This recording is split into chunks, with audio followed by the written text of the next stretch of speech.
ദൈവമക്കളിവിടെ മനസ്സിലാക്കേണ്ട ഒരു വലിയ സത്യമുണ്ട്. ദൈവത്തിൻ്റെ മക്കൾക്ക് മാത്രമേ ഇത് തിരിച്ചറിയാൻ പറ്റത്തുള്ളൂ.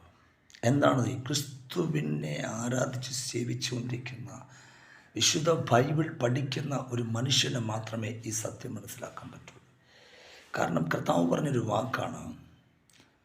നമുക്ക് വെളിപ്പാട് പുസ്തകം നമ്മളവിടെ വായിക്കുമ്പോൾ യോഹന്നാന് കണ്ടൊരു വെളിപ്പാടുണ്ട്. അനന്തരം ഒരു ദൂതൻ അഗാധനും താക്കോലുമായി എന്ത് ചെയ്യുന്നു? സ്വർഗത്തിൽ നിന്ന് ഇറങ്ങുന്നത് കണ്ടു. പിശാച്, സാത്താൻ എന്ന് വിളിക്കുന്ന പഴയ പാമ്പായിരിക്കുന്ന അവനെ ബന്ധിച്ച് 1000 ആണ്ടോളം അഗാധത്തിലിട്ട് അത് പൂട്ടി മുദ്രയിടുവാൻ. അപ്പം അങ്ങനെ ഒരു ചെയ്യുന്ന സമയമുണ്ട്. പക്ഷേ ആ കർത്താവിൻ്റെ ഭരണത്തിലാണത് നടക്കുക. പക്ഷേ ഇന്ന് കർത്താവിൻ്റെ ഭരണം ഇന്ന് നടക്കുന്നില്ല. അവൻ കർത്താവ് ഭൂമിയിൽ വന്ന് ഭരണം നടത്തുമ്പോഴാണ്. അപ്പം അങ്ങനെ നടത്തുമ്പോൾ അതിനെ ബന്ധിച്ചിടുന്നു. അപ്പം ഇന്ന് എല്ലാ ദൈവമക്കളും ശ്രദ്ധിക്കേണ്ട കാര്യം, ലോകം ശ്രദ്ധിക്കേണ്ട ഒരു അവസ്ഥയാണ്. ഈ അധർമ്മമൂർത്തിയെ എന്ത് ചെയ്തിട്ടില്ല? ബന്ധിച്ചിട്ടില്ല. അധർമ്മമൂർത്തിയെ ബന്ധിക്കാത്തത് കൊണ്ട് ആമേൻ ഇന്ന് ഒത്തിരി പ്രശ്നങ്ങളും പ്രതിസന്ധിയും ലോകത്ത് നടന്നുകൊണ്ടിരിക്കുക. ശ്രദ്ധിക്കണം. ഇന്ന് കൊലപാതകം നടക്കുന്നു, പീഡനങ്ങൾ നടക്കുന്നു, കുഞ്ഞുങ്ങളെ കൊണ്ടുപോയി അവരെ അവയവങ്ങൾ എടുക്കുന്നു. കാരണം ഇതിൻ്റെ അർത്ഥം, അതിൻ്റെ ചെറിയ പോയിന്റ് ഞാൻ പറയട്ടെ, അധർമ്മമൂർത്തിയുടെ വ്യാപാരമാണതെല്ലാം.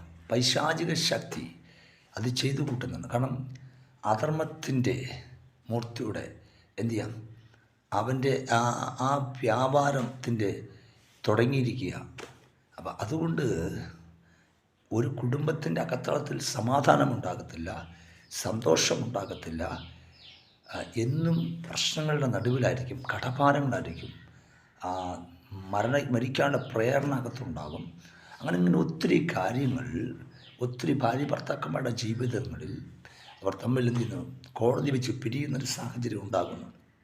ഇതിൻ്റെ നടുവിൽ കിടക്കുന്നതെല്ലാം അധർമ്മമൂർത്തിയുടെ വ്യാപാരമാണ്. ഇന്ന് ലോകത്ത് കടിയും തോറും ആളുകൾ ഈ അധർമ്മമൂർത്തിയെ സേവിച്ചുകൊണ്ടിരിക്കുക. അതാണ് അവിടെ ഇമ്പോർട്ടൻ്റ് പോയിന്റ്. പക്ഷെ അങ്ങനെ ശ്രദ്ധിച്ചിട്ട് അപ്പം അങ്ങനെ അത് ഇവനെ വിളിച്ച് സേവിച്ച് അകത്ത് കയറ്റുക, അതിൽ പ്രശ്നങ്ങൾ ഉണ്ടായിക്കൊണ്ടിരിക്കും, അതിൽ പ്രതികൂലങ്ങൾ ഉണ്ടായിക്കൊണ്ടിരിക്കും. അതുകൊണ്ട് അധർമ്മത്തിൻ്റെ വ്യാപാരം എന്ത് ചെയ്യും? വ്യാപരിക്കാൻ തുടങ്ങിക്കഴിഞ്ഞിരിക്കുന്ന അന്ത്യകാലത്ത് ദൈവമക്കളെ മനസ്സിലാക്കണം. ഞാൻ വേറൊരു മെസ്സേജിൽ ഇതിൻ്റെ പൂർണ്ണതയിടും. എങ്കിൽ ഇതൊരു ഒരു ചെറിയൊരു മുഖവരി മാത്രം പറയുകയാണ്.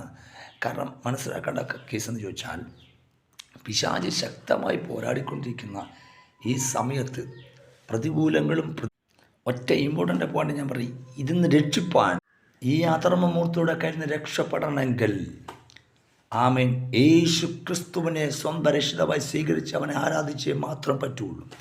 ഞാൻ പറയട്ടെ, പലർക്കും ആരാധനയ്ക്ക് വരാൻ ബുദ്ധിമുട്ടാണ്, യേശുവിനെ സ്വീകരിക്കാൻ ബുദ്ധിമുട്ടാണ്. ഇന്ന് വന്നിരിക്കുന്നൊരു മൊത്തം പേരും ആമേൻ മരണത്തിൻ്റെ വക്കിലെത്തിയിരിക്കുന്നവരാണ് വന്നിരിക്കുന്നത്. കാരണം മനസ്സിലാക്കണം, അവരുടെ ജീവിതത്തിൽ അവർ കഴിഞ്ഞ നാളുകൾ ജീവിച്ചിട്ട് അവർക്ക് സമാധാനമില്ല, സന്തോഷമില്ല, അതേ കഷ്ടതയും വേദനകളും പ്രയാസങ്ങളും മാത്രമേ. പക്ഷേ യേശുവിലേക്ക് വന്നപ്പോൾ അവർക്ക് വിടുതൽ വരുവാൻ കാരണം അധർമ്മമൂർത്തിയുടെ കയ്യിൽ നിന്ന് യേശു ക്രിസ്തു അവരെ മറച്ചിരിക്കുക. യേശു ക്രിസ്തുവിനെ കുറിച്ച് നാം ചെറുതായി കാണുന്നത് അവൻ മഹാദൈവമാണ്.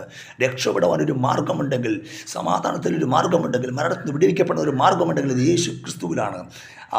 അതുകൊണ്ട് നിങ്ങൾ പിന്നെയും ഈ ദൈവത്തിൽ പൂർണ്ണമായി വിശ്വസിക്കുക. രക്ഷ പ്രാപിക്കുവാൻ പൗലോസിനോട് ചോദിക്കുകയാണ്, കാലക്കരക്ക് രക്ഷ പ്രാപിക്കാൻ ഞങ്ങൾ എന്തു ചെയ്യണം? കർത്താവായി ഞാൻ പറയട്ടെ, അവിടെ ഇമ്പോർട്ടൻ്റ് പോയിന്റ്.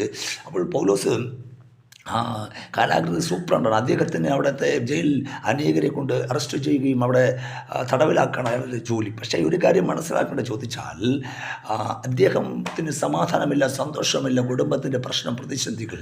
അവിടെയാണ് അവൻ തളർന്നു പോയിരിക്കുന്നത്. അവൻ അധികാരത്തിൻ്റെ കീഴിലാണെങ്കിലും അവൻ്റെ കുടുംബത്തിൻ്റെ അകത്ത് അവൻ ബന്ധനത്തിലാണ്. അവൻ അനേകരെ ബന്ധിക്കുന്നവനാണ്, പക്ഷെ അവൻ്റെ കുടുംബം ബന്ധിക്കപ്പെട്ട് കിടക്കണം, അവൻ ബന്ധിക്കപ്പെട്ട് കിടക്കണം. പക്ഷെ അതടിക്കാൻ ഒരു പോലീസ് സ്റ്റേഷനിക്കോ ഒരു പോലീസുകാർക്കോ ഒരു കോടതിക്കോ പറ്റത്തില്ല. അവൻ്റെ ബന്ധനങ്ങൾ അഴിക്കാൻ യേശു ക്രിസ്തുവിനല്ലാതെ വേറെ ആർക്കും കഴിയും. അതുകൊണ്ട് പൗലോസ് പറഞ്ഞത്, നീ കർത്താവായ യേശുവിൽ വിശ്വസിച്ച് നീ നിന്റെ കുടുംബം രക്ഷ പ്രാപിക്കും. യെസ്.